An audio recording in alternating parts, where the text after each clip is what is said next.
भूत बंगला। एक दफा का जिक्र है कि घने जंगलों में घिरे एक छोटे से गांव में दोस्तों का एक ग्रुप था। अली, सारा, हमजा और आमना। वो इकट्ठे खेलना पसंद करते थे और अक्सर अपने घरों के करीब जंगल में चहलकदमी के लिए जाते थे। एक दिन जंगल की गहराई में जाते हुए उन्हें ऊंचे दरख्तों के दरमियान छुपा हुआ एक पुराना लावारिस ट्री हाउस दरियाफ्त हुआ। ट्री हाउस पहना हुआ और अंगूरों में ढका हुआ लगता था, लेकिन दोस्तों के लिए ऊपर चढ़ने और दरियाफ्त करने के लिए ये काफी मजबूत था। अंदर दाखिल होते ही उन्हें हवा में ठंडक महसूस हुई। दीवारों पर खाक आलूद पुरानी तस्वीरें थीं और कोनों से जाल लटकाए गए थे। खौफनाक माहौल के बावजूद दोस्त अपने नए खुफिया ठिकाने के बारे में पुरजोश थे। जैसे ही सूरज गुरूब होने लगा, उन्होंने छप छुपाने का खेल खेलने का फैसला किया। अली एक मुतलाशी था और दूसरों ने जल्दी से छुपने की जगह ढूंढी। अली ने 50 गिनकर तलाश शुरू कर दी। इसने सारा और हमजा को आसानी से ढूंढ लिया, लेकिन आमना कहीं नजर नहीं आ रही थी। इमिया, तुम कहाँ हो?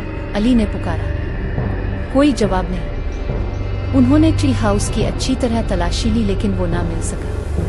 अचानक उन्हें बाहर से हल्की सी कहकहे की आवाज आई। दोस्त नीचे चढ़े और आवाज का पीछा किया। हंसी उन्हें जंगल की गहराई में ले गई, यहाँ तक कि वो एक कदीम मोड़े हुए दरख्त के साथ एक क्लियरिंग पर पहुंचे। हैरत से उन्होंने आमना को दरख्त के पास खड़ा देखा, लेकिन इसके बारे में कुछ मुख्तलिफ था।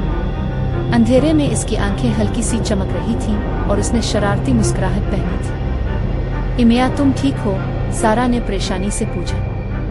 आमना ने कोई जवाब नहीं दिया। इसके बजाय इसने दरख्त की बुनियाद की तरफ इशारा किया, जहां एक छोटा सा दरवाजा जड़ों के दरमियान छुपा हुआ था। दरवाजा खुला जमीन में गिरने वाली सीढ़ी को जाहिर किया। दोस्तों ने हिचकिचाहट का मुजाहरा किया, लेकिन आमना की पैरवी करने के लिए एक अजीब खींचातानी महसूस की। वो सीढ़ियां आतर, जिसकी वजह से एक मध्यम रोशनी वाले जेरे जमीन कोठरी नजर आई।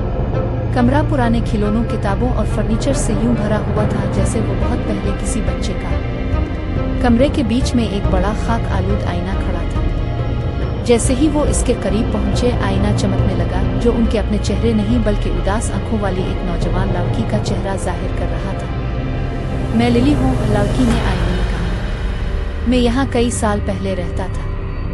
मैं एक शरीर चुड़ैल के जादू में फंस गया था।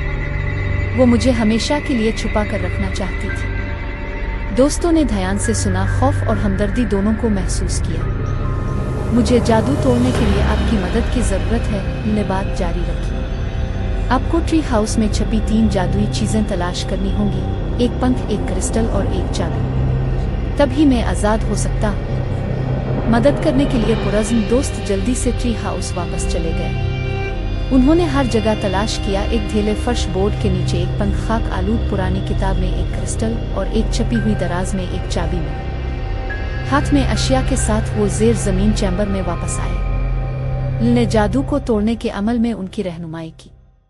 जैसे ही वो आखिरी मरहला मुकम्मल करते हैं, आईना बखर जाता है और आखिरकार आजाद हो जाती है। शुक्रिया, इसने सरगोशी की। इसकी आवाज गूंज रही थी जैसे वो हुआ में ले गई।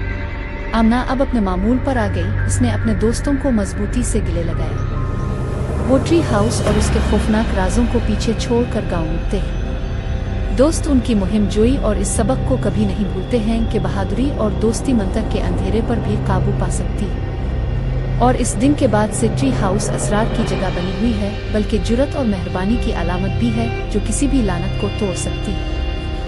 Thanks for watching and subscribe to our channel. Don't forget to like and share.